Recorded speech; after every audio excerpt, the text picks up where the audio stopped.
puso't diwa, Pinoy na isinilang sa ating bansa. Ako'y hindi sanay sa wikang mga banyaga.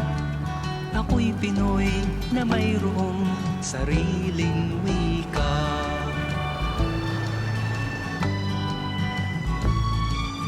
Wikang pambansa